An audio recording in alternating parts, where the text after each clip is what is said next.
কিছু দুষ্কৃতীরা এখানে একটা ফার্ম হাউস পোলট্রি হাউস ছিল, ঘরে বাড়ির মতোই ছিল।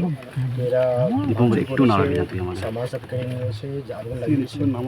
তো আমি আমাদের মিডিয়া বলতে চাইছি কি যে লোক আমাদের স্ট্রং টিম আছে, যে লোক এরকম দুষ্কৃতীরা করছে, পুরুষ আছে বা মহিলা আছে বা যে ওটা উস্কাচ্ছে, ওকে ছাড়া যাবে না, স্ট্রং অ্যাকশন নেওয়া হচ্ছে। আর যদি কারো কোনো গ্রিভান্স আছে তো আপনারা প্রশাসন সব রকম প্রশাসন আছে, আমরা সবাই আছি, আপনারা আমাদের সো আমরা রিজলভ করবো। কিন্তু যদি কেউ আইন হাতে নেবে ওদের অনেক কড়া পদক্ষেপ নেওয়া হবে। আমাদের অনেক স্ট্রং টিম আছে। এটা একটা ইন্টিরিয়ার ছিল, লোক সুযোগ নিয়েছে, কিন্তু এটা আর টলারেট করা একদম যাবে না। সো ওটা বাকি আমরা দেখছি। যারা অস্ত্র নিয়ে হামলা করলো তাদের কি কাউকে অ্যাটাক করা হয়েছে? একজনকে আমরা বাকি এখন কেস হচ্ছে, তদন্ত হবে। আর যে দুষ্কৃতীরা আছে ওদেরকে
আমরা কি এমন কি ভুল করেছি, কাকে মেরেছি? আর আমরা আজ গেছিলাম প্রতিবাদ করতে, আমরা মার খেয়ে চলে এসেছি।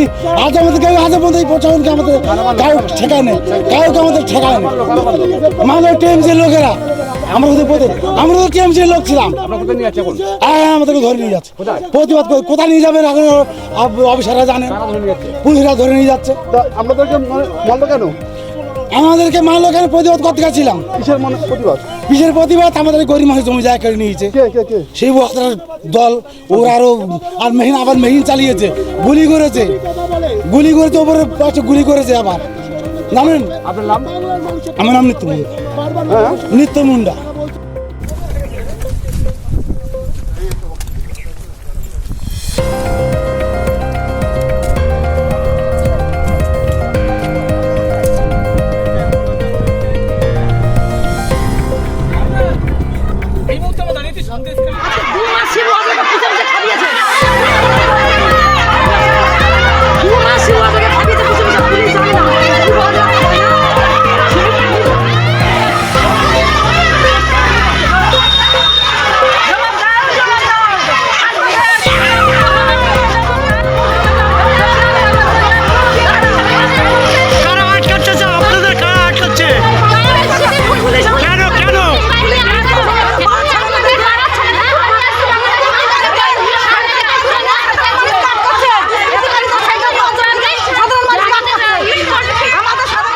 সন্দেশখালীতে 144 ধারা জারি। কোনো কারণেই সন্দেশখালী নিয়ন্ত্রণে আসছে না। বছরের পর বছর ধরে শাহজাহান বাহিনীর নির্মম অত্যাচারে দিশেহারা সন্দেশখালীর দরিদ্র মানুষ। তারা বুধবার মধ্যরাত থেকে বিদ্রোহে ফেটে পড়েছে। এসবের মধ্যেই গত রাতে নবান্ন থেকে কড়া বার্তা দেওয়া হয়েছে। জানিয়ে দেওয়া হয়েছে সন্দেশখালী কাণ্ডে দোষীরা কঠিন শাস্তি পাবে। এর পরপরই DG SCRB Siddhinath Gupta, IG administration SR Jhanjharia, DIG Barasat Sumit Kumar, SP Basirhat সহ বিভিন্ন জেলা থেকে সন্দেশখালীমুখী হতে দেখা যায় পুলিশ আধিকারিকেরা। এইসবের মধ্যেই এবার সন্দেশখালীতে আইন শৃঙ্খলা পরিস্থিতি যাতে কোনোভাবেই নতুন করে নিয়ন্ত্রণের বাইরে না চলে যায় তা নিশ্চিত করতে তৎপর পুলিশ প্রশাসন। এবার জারি করা হলো 144 ধারা। বৃহস্পতিবারের পরে শুক্রবার কার্যত অগ্নিগর্ভ পরিস্থিতি তৈরি হয়েছিল সন্দেশখালীতে। শাহজাহান ঘনিষ্ঠ শিবু হাজরা, উত্তম সর্দারদের বিরুদ্ধে ফুঁসছেন সন্দেশখালীর একটি বড় অংশের মানুষ। গতকাল এক চরম জনরোষ দেখা গিয়েছে। আবার পাল্টা শিবু হাজরার দলবলকেও এলাকার দখল নিতে ঝাঁপাতে দেখা গিয়েছে। শুক্রবারে সেই অগ্নিগর্ভ পরিস্থিতির মধ্যেই এবার কড়া পদক্ষেপ প্রশাসনের। সন্দেশখালীতে জারি করা হলো 144 ধারা। সন্দেশখালী 1 এবং 2 এলাকা জুড়ে মোট 16টি পঞ্চায়েত জুড়ে এই 144 ধারা জারি করা হয়েছে বলে জানা যাচ্ছে। পুলিশ বাহিনী সর্বত্র ঘুরে বেড়াচ্ছে।